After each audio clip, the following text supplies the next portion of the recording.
We say, Baruch atah Yahweh Ba'ashem Mashiach Yahushai. We're glad that everybody is able to tune in again with us this week. We do apologize for not being on last couple of weeks, or last week I should say, because the weather was so bad here in Houston, Texas, that it affected everyone. I mean, everyone is still trying to get back to some form of normality.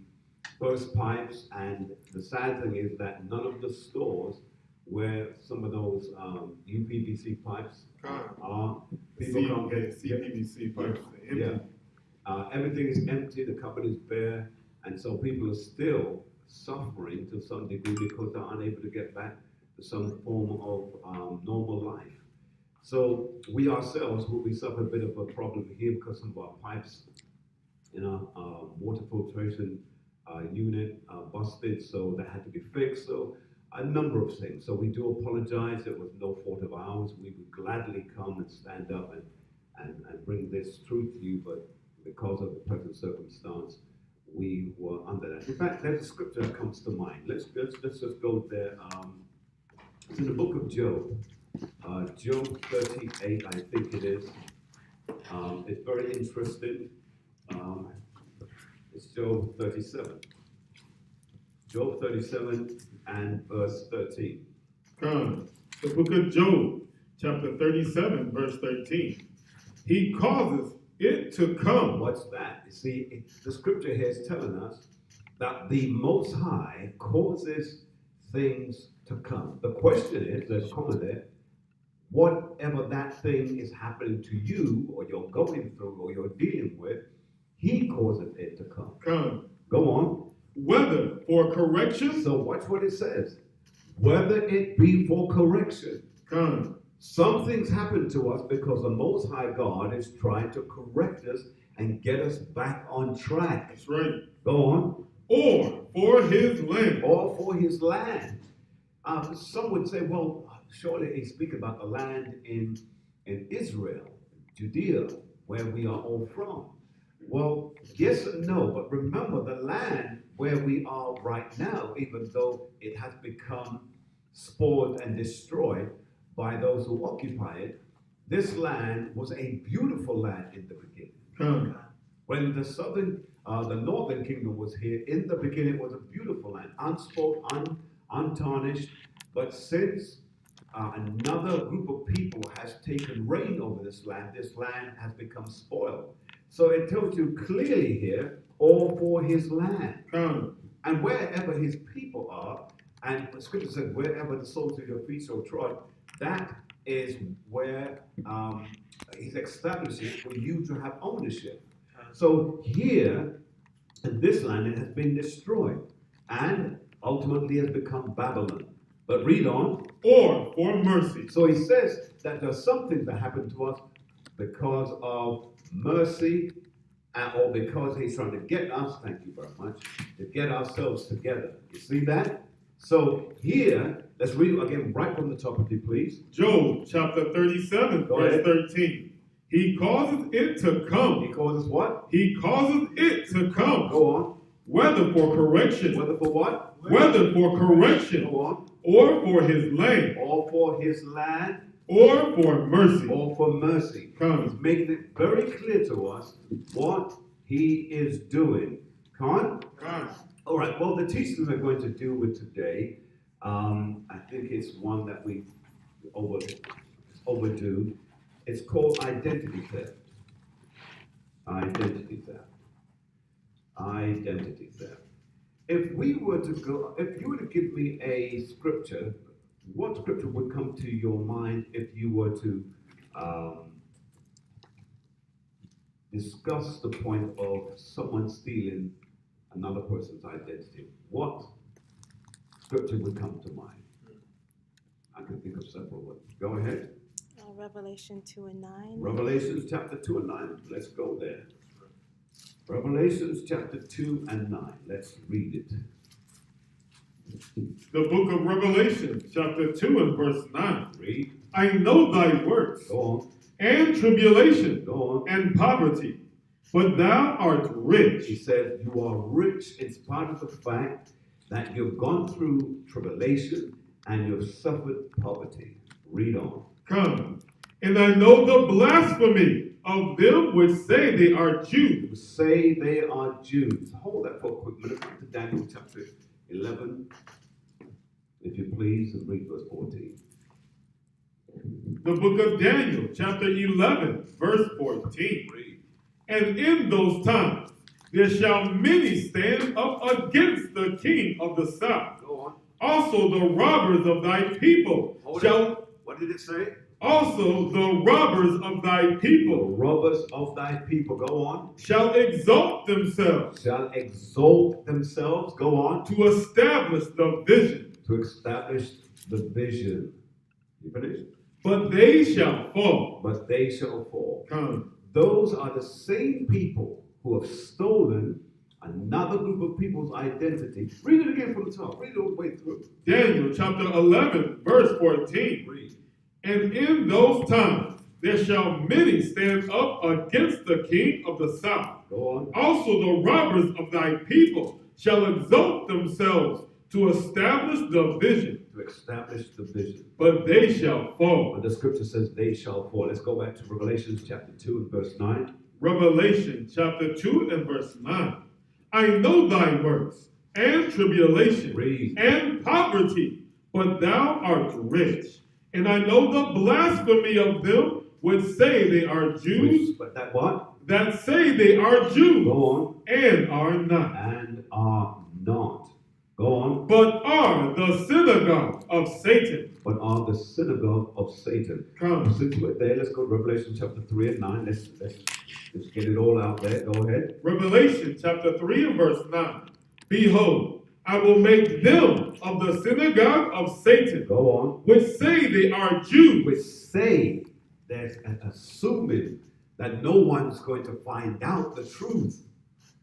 They say they are Jews and what? and are not, And are not. Go on. but do lie, But do what? but do lie. Go on. Behold, I will make them to come and worship before thy feet, and to know that I have loved thee. That I have loved thee. Now, this is not going to be necessarily a long teaching, but it's going to be informative. So let's go to Genesis chapter 5. Let's go back to the beginning. And we're going to begin reading, if you please, verse 5 and verse 30. 5 and verse 32. Yes. Come. The book of Genesis, chapter 5 and verse 32. Read. And Noah was 500 years old, Go on. and Noah begat Shem. He begat who? Noah begat Shem, Go on. Ham, Go on. and Japheth. And Japheth. Now, we're going to focus primarily today on Japheth, or as it would be pronounced back in those days as Japhet. Come. Okay, so let's deal with him, but just jump over to chapter 6 and let's begin reading from verse 11. Come. Genesis chapter 6 and verse 11. Go on. The earth also was corrupt before God. It was what? The earth also was corrupt before God. So in the beginning, the earth was corrupt because there are three groups of people on the earth.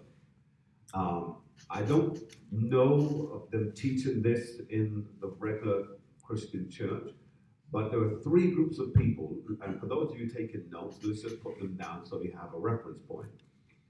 They're all called sons. All of them are called sons. But they have different distinguishing qualities that identify what type of sons they are. The first, at the top of it, is the sons of power. Now, the sons of power is Israel. How do we know that? Go to Genesis chapter 34, 32, and 24, please. The book of Genesis, chapter 32 and verse 24. Go ahead. And Jacob was left alone, and there wrestled a man with him, Go on. until the breaking of the day. Until what? Until the breaking of the day. Until the breaking of the day. Jump to verse 28. Come, verse 28. And he said, thy name shall be called no more Jacob. Your name shall no longer be called Jacob, but read. But Israel. But Israel. Now let's understand why. For as a prince. As a prince. Now the word prince, you must never leave it out. It means first. You're the first. Go on. Hast thou power with God. So you are a son of the power of God. You are a son of power. So it says, thou a prince hast thou power with God. Go on. Come. And with men. And with men. So you have power with God and you have power with men. Come. It's speaking about all the men of the earth. Now, when you look at our history, you'll wonder, well, where did we have power with men? Well, we had brief instances, but never anything but any consistency. Why? Because we broke his laws, statutes, and commandments. Finish it, please. And has prevailed. And will prevail. So let's go back. So we see that deals with the sons of power, which is Israel. Now, the second group is the son of men. The son of men. That always refers to the nations.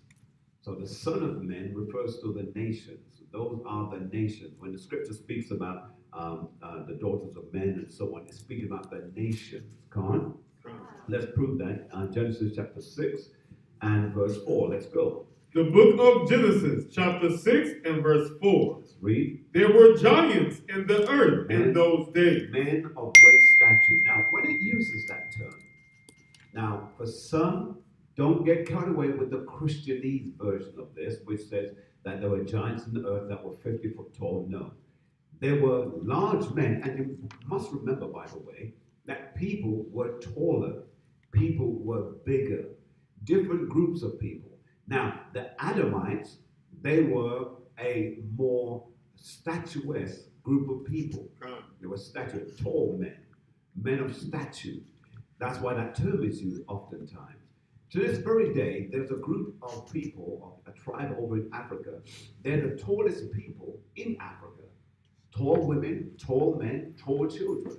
And they all, the shortest among them is 6'5". That's the shortest. The normal height is 7'2", 7'4". That's normal. It's incredible. And they are an African group of people. So that kind of shows you that when the scripture says, and there were giants, go on. There were giants in the earth in those days. Go on. And also after that. And after that. Now, when it says after that, meaning after the flood also. Now, all these other books that are saying that they had sex with angels and all of that nonsense, that's fable. That's men's fable. Or what they use the term as Jewish fable, which means a lie. But read on. When the sons of God. When what? When the sons of God. The sons of God, go on. Came in unto the daughters of men. See, there it is right there. Underline that. The daughters of men. The daughters of men. The daughters of the nations. Read on. And they bare children to them. Go on. The same became mighty men, which were of old. Which were of old, go on. Of renown. Of renown. Now, you'll find that tied in with Jude 1 and 4. Okay? That's normally what we tie that in with. But we're not going down that road tonight, but this is what we're going to do. Let's go back. The third group of people that were on the earth were the sons of the wicked. Sons of the wicked. Now, the sons of the wicked refers to the sons of the serpent. Now, again, don't get it twisted. We're not talking about talking snakes and all of that business. The term snake is referred to a race or a group of people because they were cunning. They were into beguiling and fooling and taking and seducing people. So they were called snakes. The same way if someone did you a wrong, you'd call them a rat. Then lie, you say, you rat. It's that type of expression.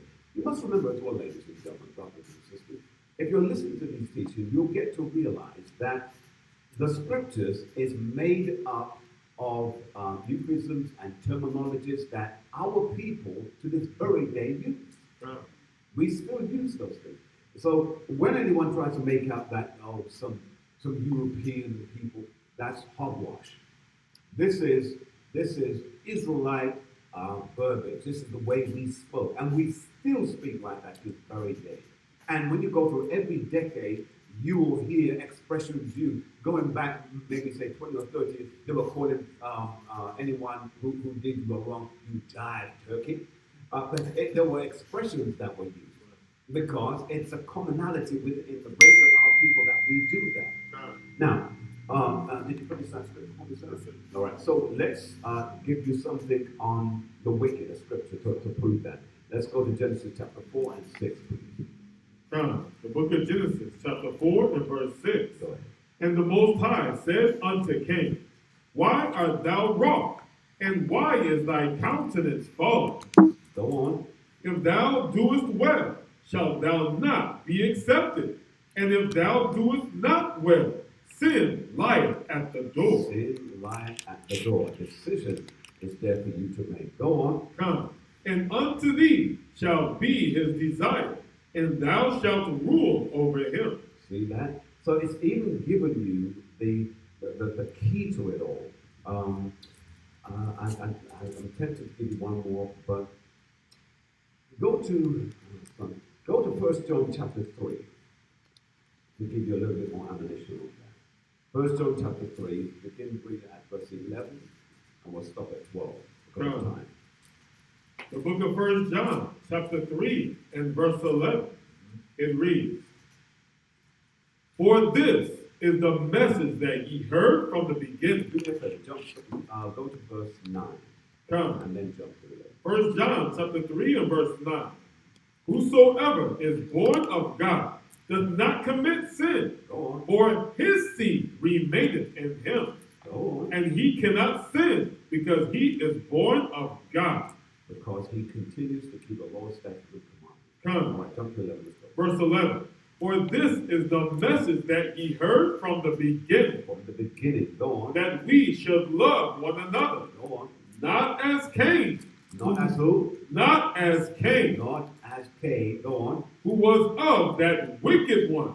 Of the wicked one. Come. He was the son of the wicked son of the serpent. Come.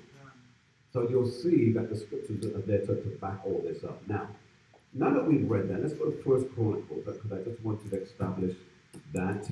But let's get into the meat and potatoes of this teaching. 1 Chronicles chapter 1, and we read at verse 4. 1 Chronicles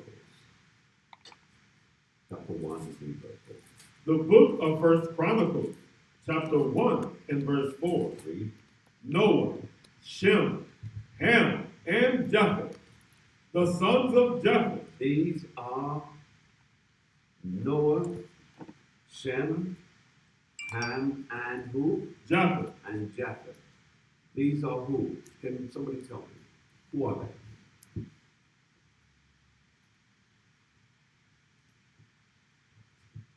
I mean, if you were struggling to put your hand up, then I'd have trouble with this. All right, so there we go. Go ahead, Sister Cleo.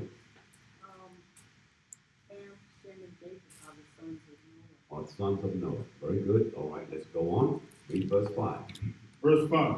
The sons of Japheth, Gomer, Magog, Madai, and Javan, and Tubal, and Meshech, and Tyrus.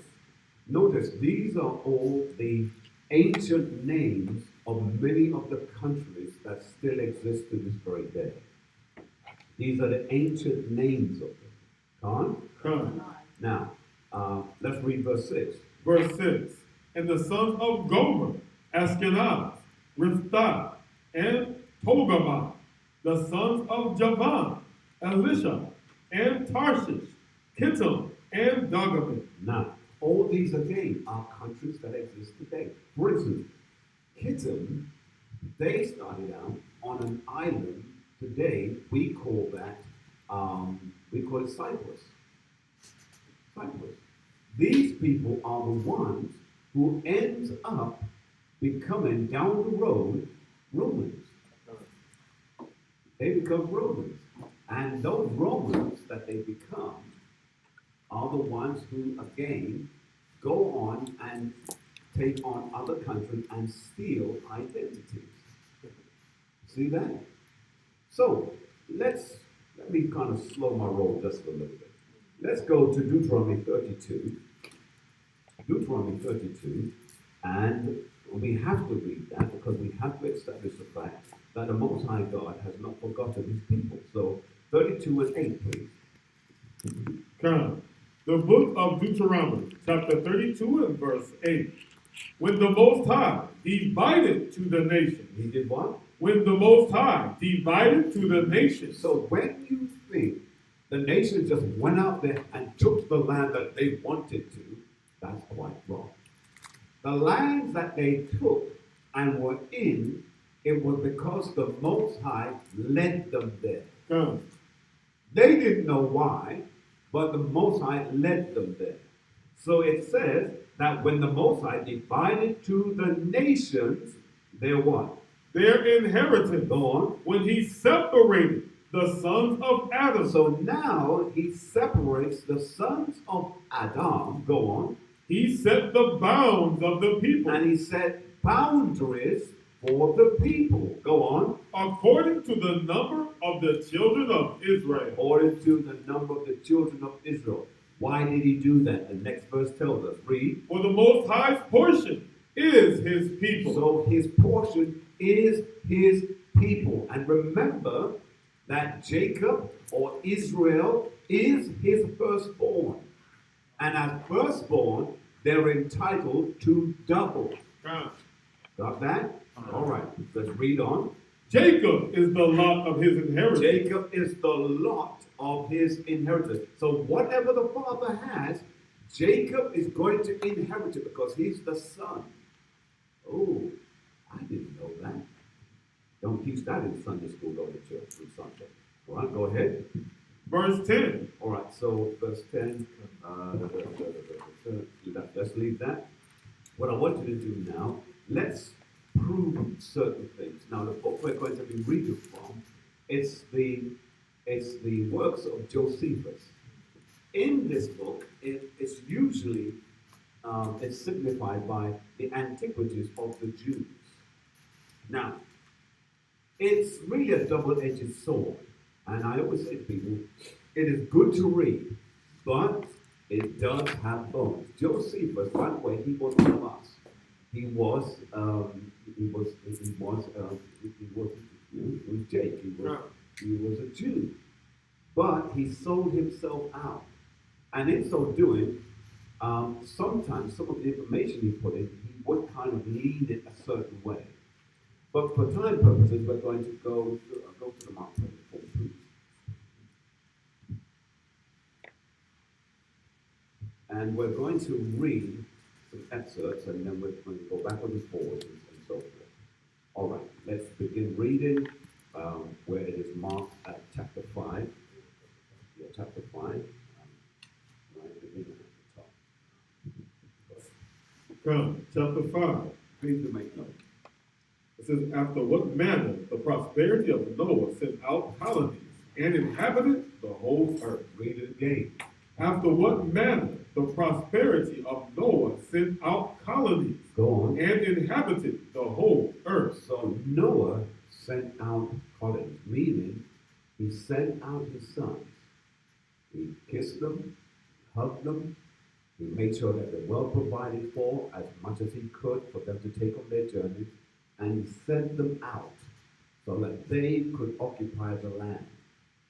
What you must understand, ladies and gentlemen, Noah was a black man. Contrary to the fact that they show these movies and always keep showing people white. White people didn't exist for quite some time, much later. But here, this is what Josephus is saying. that Noah sent out his sons to colonize. Read it again. After what manner the prosperity of Noah sent out colonies and inhabited the whole earth. See? So the real colonizers was us. But then when we read so. After this, they were dispersed abroad on account of their languages. On account of what? On account of their languages. On account of their languages. Go on. And went out by colonies everywhere. Go on. And each colony took possession of that land, which they light upon, unto which God led them. Now, God led them. See? The Most High led them. Now, bear this in mind as well, that there were 3 sons who went out. And you'll notice that the world then was known to have 3 parts. And the 3 parts were distinguished among the 3 sons. Noah himself was not included in that. He was just a progenitor to bring them into this world and then to direct them according to the will of the Most High. But the sons now became the 3 parts. Read on. So that the whole continent was filled with them. With who? Filled with them. So the whole continent, the 3 parts of the earth were filled with black people. Come. Read. Both the inland and the maritime countries. Say that again. Salaki, both the inland meaning all the interior, go on. And maritime countries. And maritime countries are countries that are closest to the sea. Go on. There were some also who passed over the sea in ships. Passed over, meaning then that they went to other sections, or they resided, some of his people went and resided on islands and took up those islands. Go on. And inhabited the islands. There it is. Go on. And some of those nations do still remain in the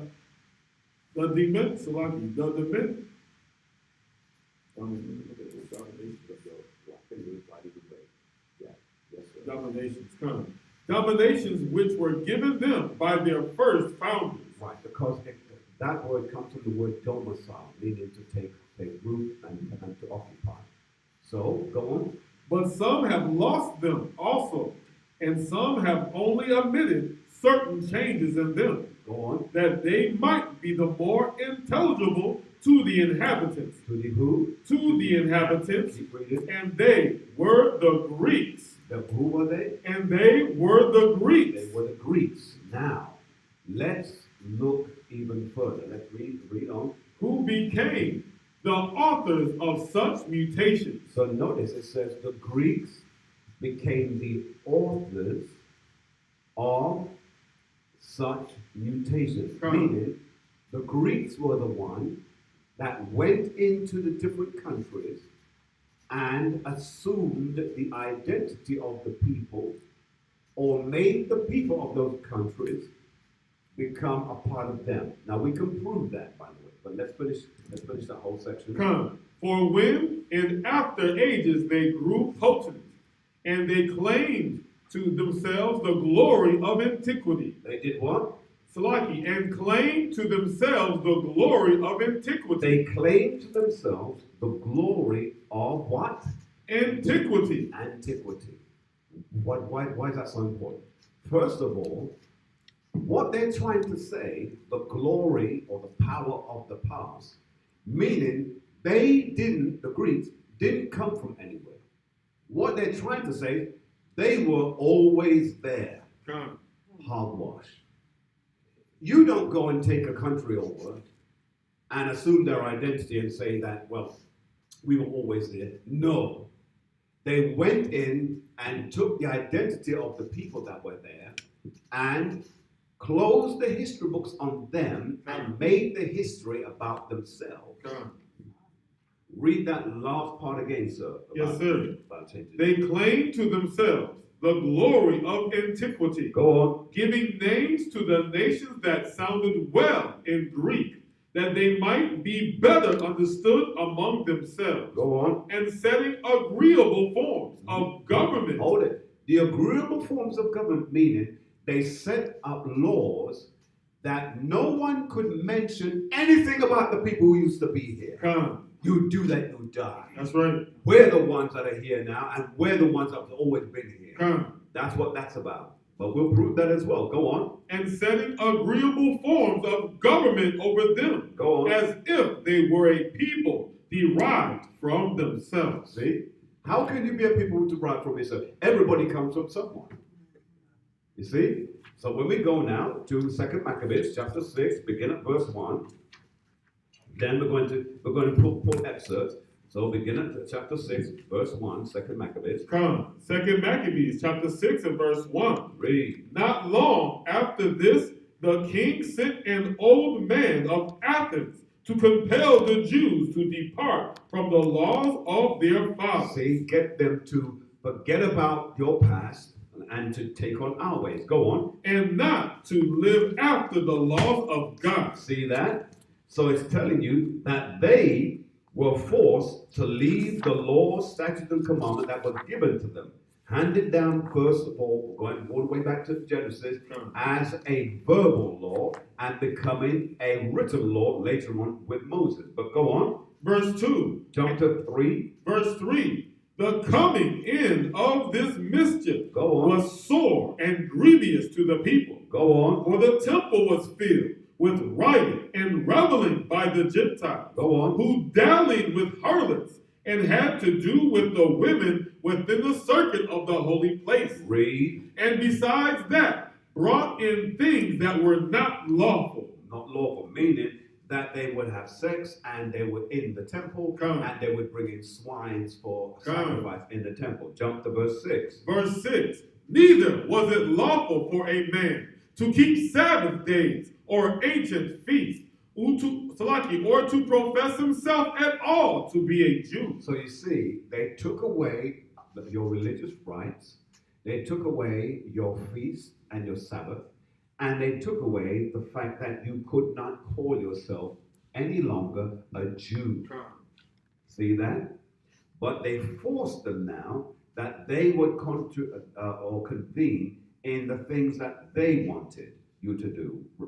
In fact, jump to verse 8 for time purposes. Verse 8. Moreover, there went out a decree to the neighbor cities of the heathen. Read. By the suggestion of Ptolemy. Read. Against the Jews. Read. That they should observe the same fashions and be partakers of their sacrifice. And be partakers now of this abomination nation and take part of their religious rites. Leaving our own and following theirs. That's right. See that? That's heavy right there. That's right. Watch this. Let's read verse 9, then we'll get back to verse 9. And whoso would not conform themselves to the manners of the Gentiles should be put to death. Should be what? Should be put to death. Go on. Then might a man have seen the present misery. The present misery. Now, let's look at some things. First of all, we need to understand a couple of things, and let's see if we can get the slate correct. This is too short of a teaching to really do, and as I would like to do, a really in-depth teaching. We're going to go back to that. So, okay. Thank you, sir. So, we have to really just do a cursory or an abridged version. So when we look, and I'm going to give you some verbal history just for time purposes. When we look at what took place, we have the Greeks who became the Romans, but they started up as something else, even the Greeks. But going back into the history, we find that even the peninsula that today is called Italy, it was actually run by black people. Right. Now, make a note of this, please. They were called the Etruscans. Now, to spell it out for you, because it is a difficult word if you're not sure of it, it's Etruscan. All right? Now, the Etruscan civilization, they flourished in the central part of Italy for many, many years, between the dates of the 8th to the 3rd century BCE. For those of you that don't know what BCE means, it means before Common Era. Now, the culture was renowned in antiquity for its rich minerals, its resources, and all the major Mediterranean trading power that existed at that time. They were one of the central points of location.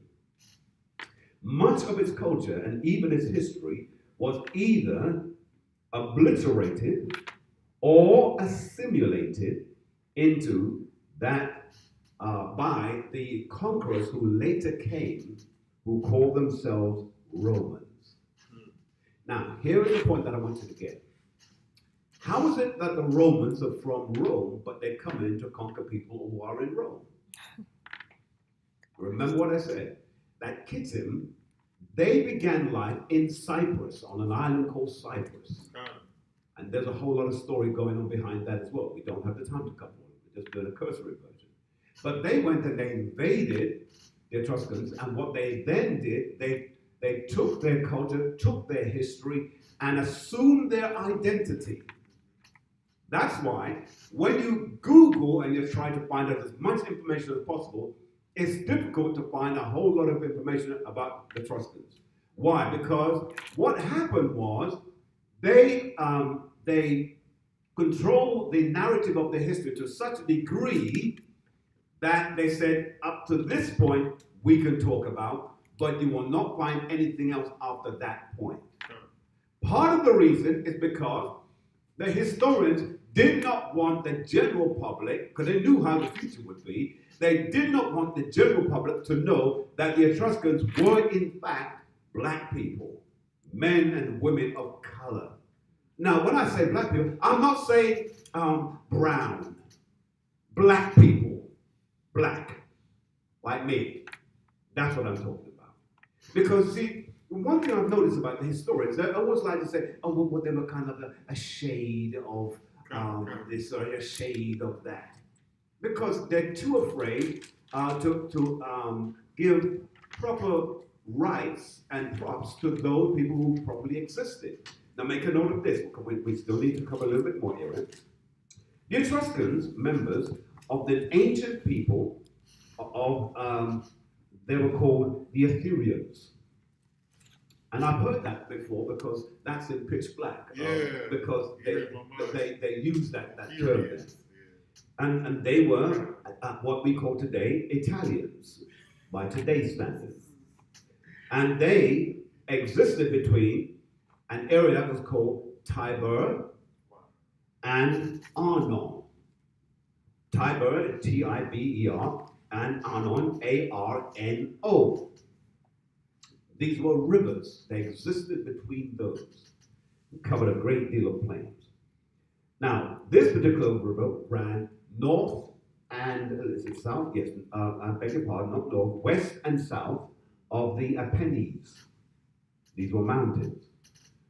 These civilizations reached the height of their success and their power in the 6th century BCE.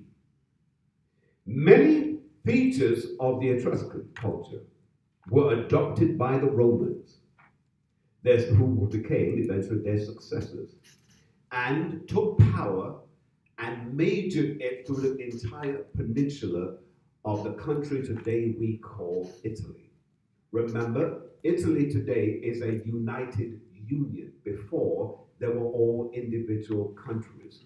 Like you could be a Florentine from Florence, or you could be someone who was from Napoli, so you were Napoleonian. But you are different types of people. You are from Rome, then you are Roman. That's how it went. But they developed a united front where all of the different counties or countries, as they called it back then, or states, became one. Now that we understand that, let's go back to Joseph first of all, quick minute. Now, I'll take any questions. If anyone has any questions, feel free to ask those questions at this time. If you have any, feel free. If we have any questions online, feel free to ask those questions as well. All right.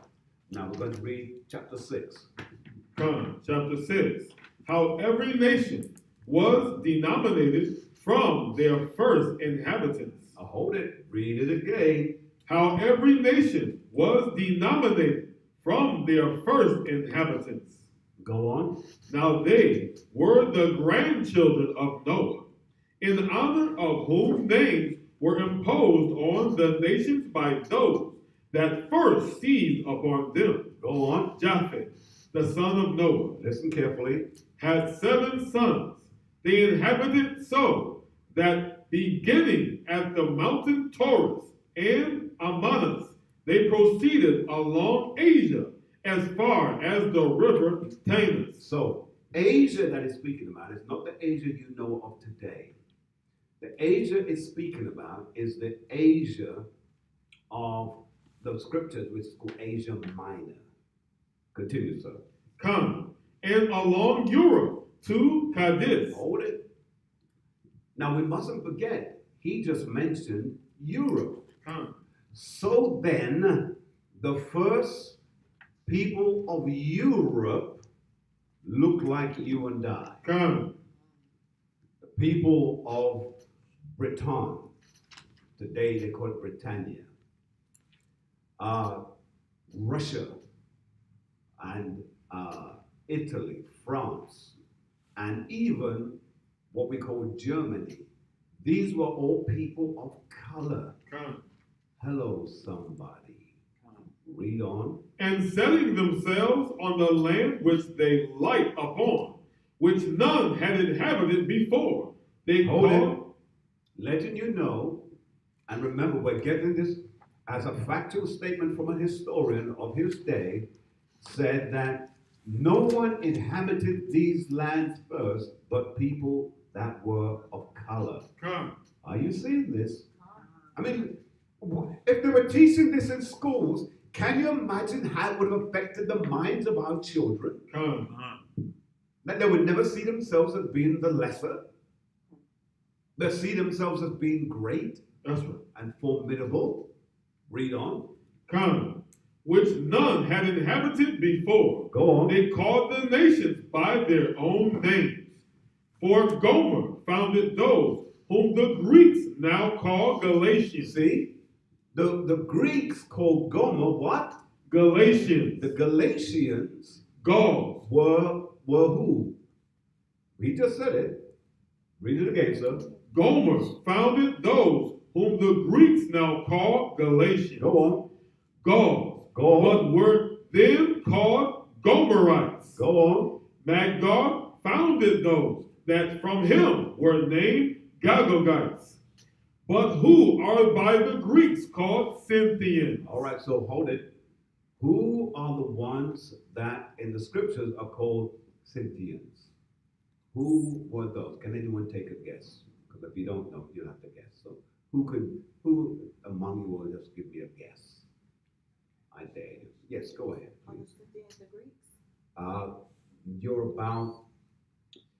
You're about maybe 4,000 nautical miles away from them. But go ahead.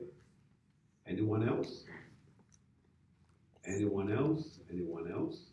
Just a guess. Just a guess. Guess is not going to hurt you. I'm not going to say you're wrong, but just a guess. Yes. The Phoenicians? Venetians. The Phoenicians. That's more North Africa. So again, you're more south. We've got to head north. So think northern, and then let's go from there. So, Doctor, give me a guess. Just say a country.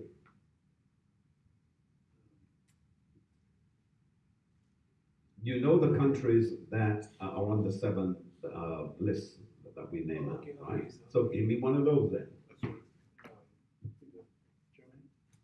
You are absolutely right.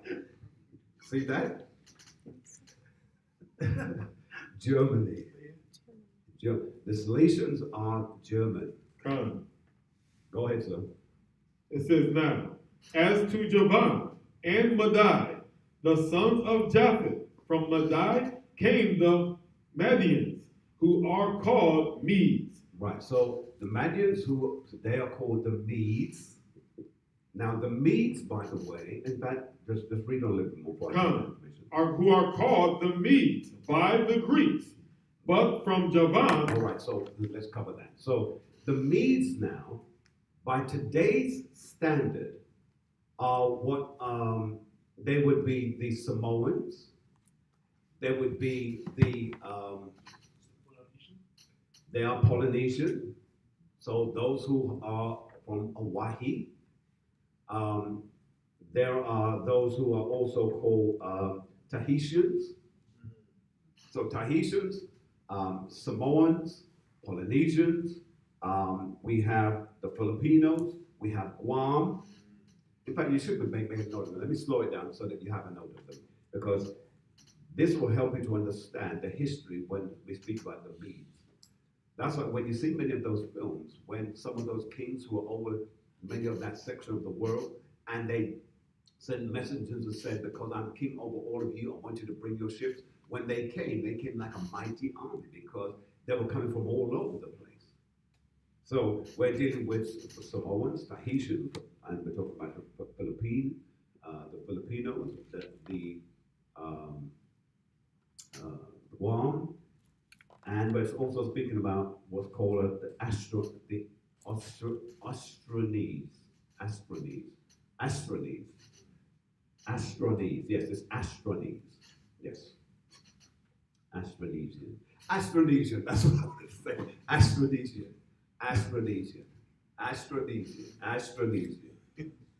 All right. Anyone want to spell it? Want to try? A-S-T-R-O-N-E. Say it again. A-S-T-R-O. No, A-U-S. A-U-S-T-R-O. Go on. N-E-S-I-N. Correct. Very good. All right, so those are, and the Japanese, just like Japanese, but Jaban, these. Got it? The Japanese.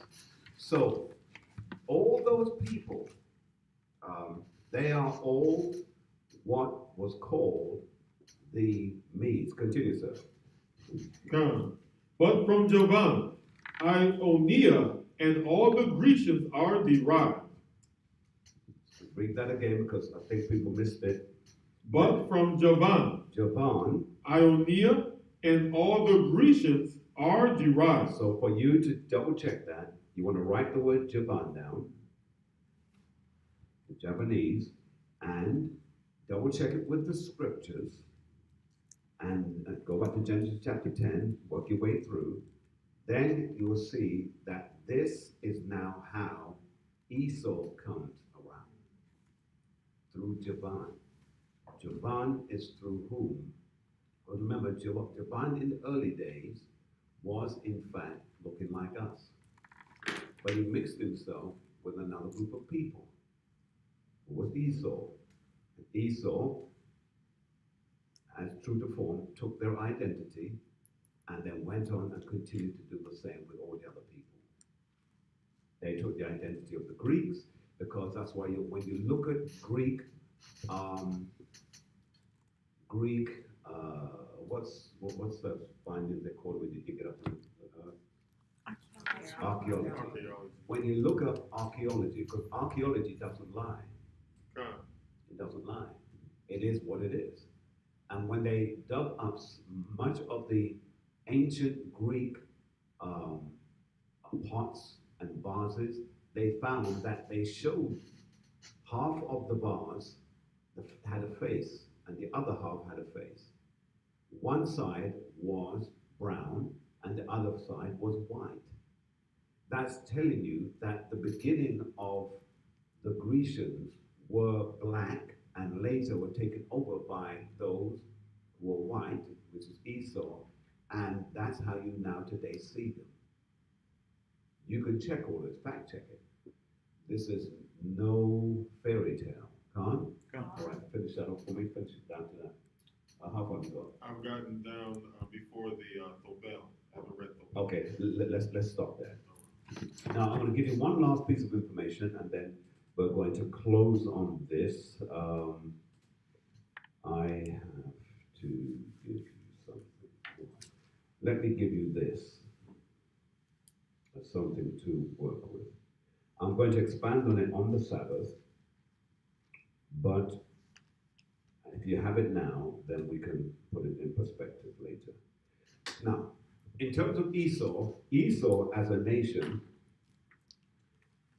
in terms of their migration, they originally came from what country? Go ahead. Before that. You are right, they were from that, but where were they from before? Because remember, they all started up on the same plane. Can you tell me? They were in Mount Seir. They were where? Mount Seir. Yes. Mount Seir. Mount Seir, where? Canaan. No. No, not Canaan. Where? All right. For those of you who study your history, what city was built out of rocks, mountain faces, and so on, and still exists to this very day? You go there, you go through some narrow rocks. They featured it in Raiders of the Lost Ark, but you got to wind your way through. But when you come into the open plain of it, all of the rock faces became a city. They hewed it out of the mountain rocks. Say again?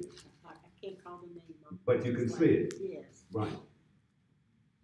and it still exists. Say again? And it still exists. It still exists to this very day. When you go there, it is quite an amazing sight because it takes you right back in history.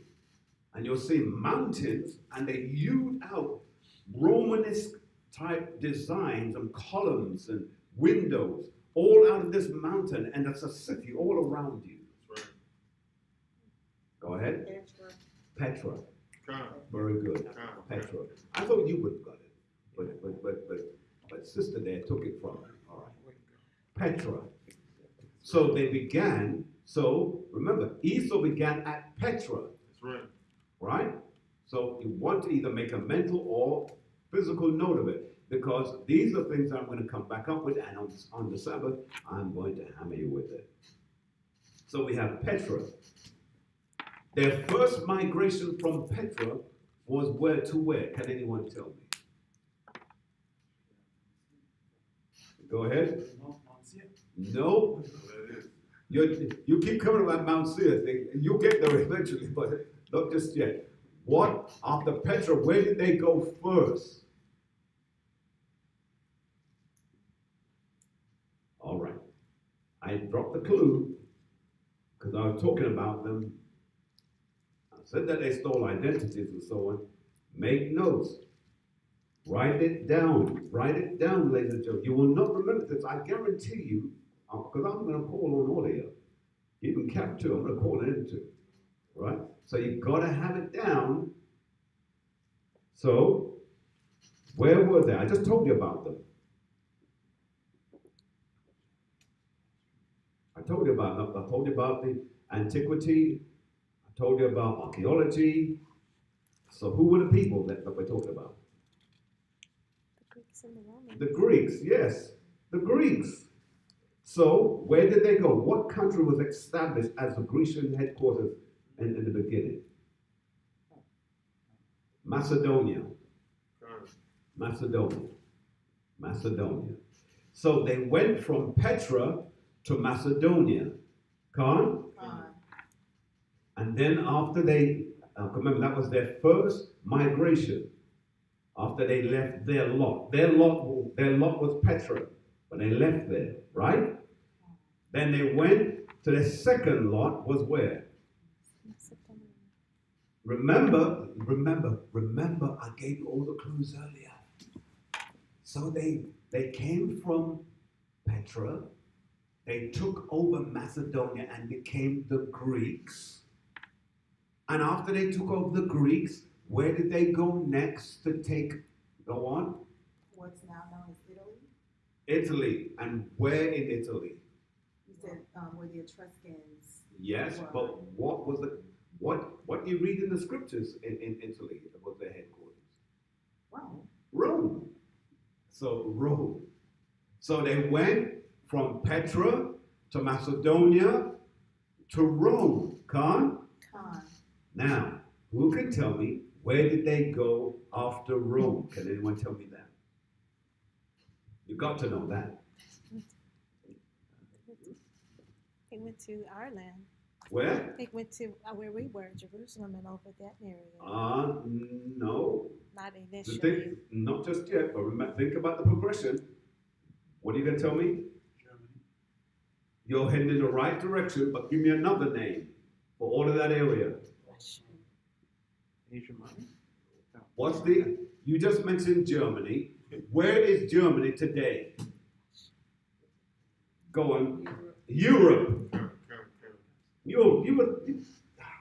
Brother. So they went from, and I keep repeating so you can catch it. They went from Petra to Macedonia, from Macedonia to Rome, from Rome to Europe. Now, where did they go after that?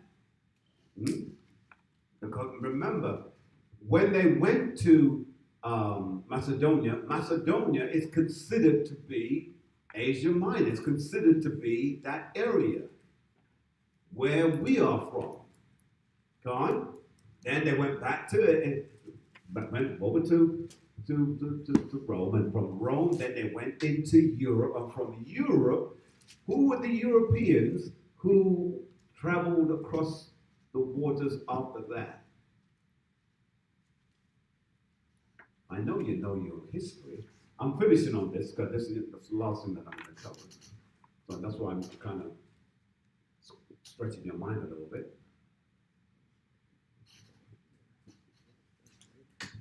So you said there was 3 parts of the world. Correct. And how many parts have we spoken about already? 3. And Good. now were they moving into the Americas? Good. Mm-hmm. So they went from Europe. Europe to America. Oh, really? Oh, yeah. That's considered to be the 4th part of the earth. And they assumed the identity of the people that was in America. That's right. But it's confusing because you said, but they also were over in Africa with us over there. Right? But think of the sequence. I think of them being there before they came over here. I know why maybe getting a little bit confused. Because most times when people think about, you've got to look at how the world was conquered. Remember, you got to think about how you think about Carthage. The Carthage, they covered all of the North African section going over into southern Spain. They didn't conquer and go all the way to what was called the interior of Africa. That was not to come until 70 AD. So everything happened along the coastal. That's why, remember earlier on, I said the Mediterranean fronts or the coastal fronts. That's to let you know that some occupied coastal front areas. And that's what many of us, we're not taught that many of those who conquered, they didn't go into the interior, because to go into the interior would mean that you have to leave your base and you're leaving food and water. So you keep it close to where your base is. You see? Because you're going to find people on the interior that you have no way of knowing who they are, how strong they are, etc., etc., etc. And the Romans were good at finding out because they believed in spies. All right. So all of the Grecian area, the Macedonians, so Asia Minor, then into Italy, now taking us over into because remember, Italy is part of Europe. But Italy back then was considered to be still part of Asia Minor. See that? So Greece going all the way into Jerusalem, and those areas were, because remember, where Jerusalem is close to the coastal front. Right? And the Phoenicians, they're in North Africa, close to the coastal front. And then all of that area, so when you look at that what you call that basin, Italy, Greece, Cyprus, Malta, going all around to Jerusalem, all the way around. All that's considered the Asia Minor, the minor part. That's an area. And then you're looking at going into Europe, of course.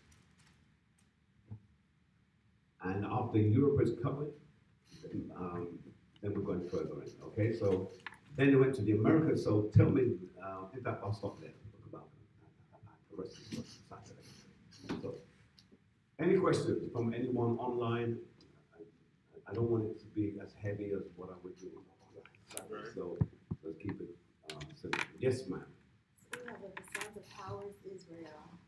And Say it again. The sons of power is Israel. The sons of power is Israel. The sons of men. the And nations. remember, that's a good point that you raised. Let me explain why. Because Israel wasn't in existence in the Genesis, in the beginning. But what were they called? What would we call them today? They were called Adamite. They were called Adamite, which is what? A type of what? Huh? Type of Yahushai. Yeah. Well, a type of what? What would we call? If something isn't quite out, what do they call the thing that you're looking at before the real things all come out? What do they call it? Precursor. A prototype. That's right. So it's prototype Israel. Got it. See? How do we know? Because remember, Jacob's name is called Power with God. That's right. Right? Yes. So Israel's name also has that. Well, from the scripture it says Israel, Exodus, which is my first point. So this is, you got it? Go ahead, sir. Exodus chapter 4, verse 22. And thou shalt say unto Pharaoh, Thus saith Yahweh, Israel is my son. Israel is what? Israel is my son, Israel is my son, go on. even my firstborn. Even my firstborn. Israel is my son, he's my firstborn. So as a firstborn, he is considered to be the son of power. But before Israel actually came into being, there were those who were before who were called prototype Israel, who were the Adamites. Adam and all of his people, all of his seed. God? Not the other nations, not the nations of men, not the nations of the wicked, not the sons of men, and not the sons of the wicked. God? All right, any other questions? Go ahead. My question was about the sons of the wicked. Can we say that the sons of the wicked were Japheth and his lineage? Can we say that the sons of the wicked were Japhet? Tell me why. I just saw that Israel was the sons of power. Yes. The sons of men are the nations. Yeah. And when I think about the wicked, I think about the serpent. I think about Amalek, and that's his bloodline. Okay. It's a good question. Now let's prove that. Did you have a question? All right. Go back to Genesis real quick. Go back to Genesis. What scripture did we open up in Genesis? Can anyone tell me? 6 and 11. Go ahead. 5 and 32. Go ahead and read it. Genesis chapter 5, verse 32. And Noah was 500 years old, and Noah begat Shem, Ham, and Japheth. All right. Shem, Ham, and Japheth. Now, the sons of the serpent, what we're talking about, right? Okay. They come, or they primarily hail from, not from Japheth, from Ham. Not from Shem. Shem is the holy line.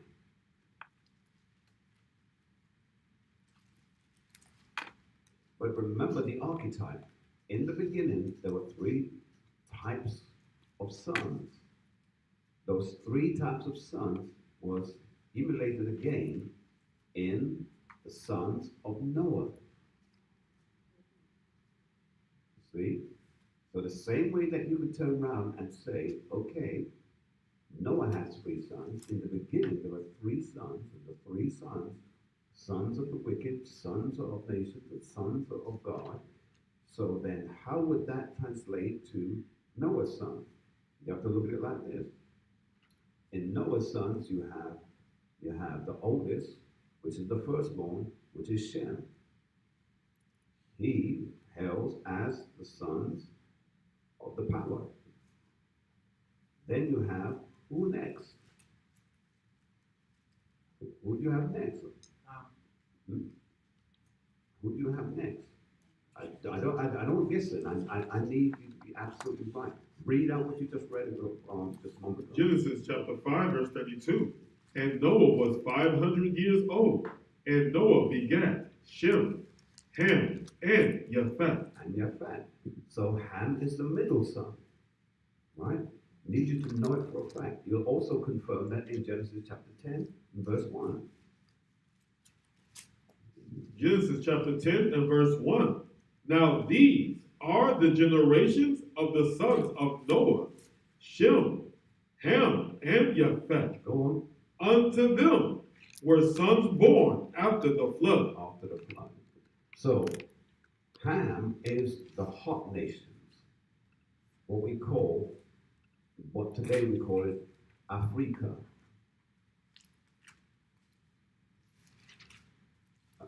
So we have Africa and Africa now, and there's a whole lot in that name that we've not gone into, but we will at some given point in the future. He now personifies the sons of the wicked, the sons of the serpent. Go ahead. Also, Esau, he took on a Hamite wife. Correct. And so did they go further into Africa and get more of those individuals there? Well, remember, back in those days, the Ham was not yet fully in Africa. Ham owned Canaan. And remember, the Lord said to Moses and his men to drive them out. You see? And when they drove them out, where did they push them?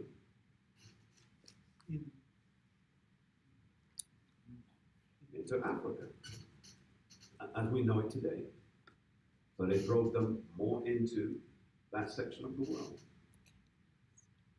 Because they were meant to have all of that section, which is considered to be the Fertile Crescent. All right. So anything else? Any other questions? Any other questions? Grace and peace. Grace and I was peace. thinking like the Prince of Tyrus in Ezekiel 28. He's the descendant of Ham, isn't he? He is the descendant of Ham. So then that he was like the prototype back in. He's the prototype. That's why he when you read it, the assumption is that this is the devil. But it isn't. The Prince of Tyre is not the devil. It is a real person speaking about. See? Because if you study the history of Tyre, they were a very rich but proud nation. They got off acting like they didn't need anyone, but the Most High showed them. How did the Most High whip them? The Most High sent Alexander the Greek in there, and Alexander the Greek beat their behind and wiped them out. So history is a very important part of studying the scriptures. We were taught, when I was a child, they taught us that you don't need history. Hogwash, because the book, the scriptures, the whole Tanakh, it's a book of history. You need to know the history behind it. Otherwise, that's why many in the so-called Christian church, they have no understanding of Old Testament and so-called New Testament survey. They don't understand how the times were happening and what was happening at that time, etc., etc., etc. All right. Any other points before we close? One more time. Yes. When you spoke of the leaves, and I thought about all those different Samoan, Polynesian, Tahitian, Philippine, Guam, and so forth. Yeah. And they all have decoy features. All of them. I didn't know who the Austronesians, who were they? The Austronesians are all the people from that region. All the people. Because remember, when you look into Solomon Island, all of those, I mean, Madagascar, all of these are people that hail from, that they're people of color. The only reasons why they look a little different today is in terms of they look Caucasian-ish, is because many of them were destroyed by the Spaniards. Because those who are in the Philippines, the island of Philippines, or the country of Philippines is called Philippines, named after King Philip, who conquered it and gave it his name. But that's not the original name. Philippines now. But the scriptures, through the scriptures and through history, you can find out who and what they were called and are. Did you say that, you said that they were leads, so are they? They're all called needs. So they were from Shem? Uh, I'm trying to get correct. right, so yeah, that's okay. All of those are to deal with, not Shem, but to deal with not Ham, because Ham is hot.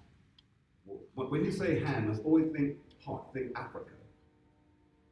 Okay? Ham, hot. Dark face, people of burnt face. Ham. Are you saying they're Japheth? Yaphat. But they got Negro looking features around it. Yes, but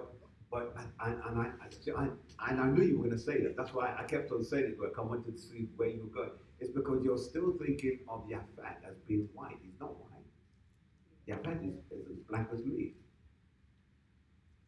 Because remember, they're all Noah's sons. All Noah's sons were black men. It's the reason why sometimes we fight this information a little bit, not purposefully, but we've been so well indoctrinated into the thinking that Noah was a white man, all his sons were white men. But none of them were white. Not one of them. And that's why there are certain apocryphal books like that they've completely destroyed the Book of Enoch. Because the original Book of Enoch is not the Book of Enoch we read today. The original Jubilee is not the Jubilee we read today. See? Because they have changed it because they needed to change the narrative to suit their history. Remember we read it from Josephus' mouth himself. He said how they make themselves to be those who are distinctive of antiquity. A people unto themselves. That's impossible. Because we all come from somewhere.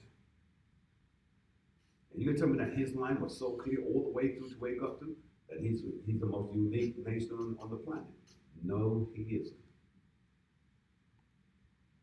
Go on. Does that make sense? You sure? Yes. Need a little bit more? Yes, I'm just. You still try taking it on. I get you. Okay. All right. Let it wash over you a little. Let it wash over. All right. Anything else before we conclude here? Well, to the people online, I know kept you over. I'm sorry to keep you over the time, but I hope that this has been instrumental and informative to you. I pray that you continue to tune in each week. Please do subscribe. Please get your friends to subscribe, like us, and keep on referring us to others.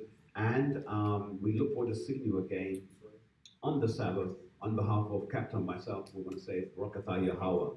Our Hashem Mashiach Yahushua. God.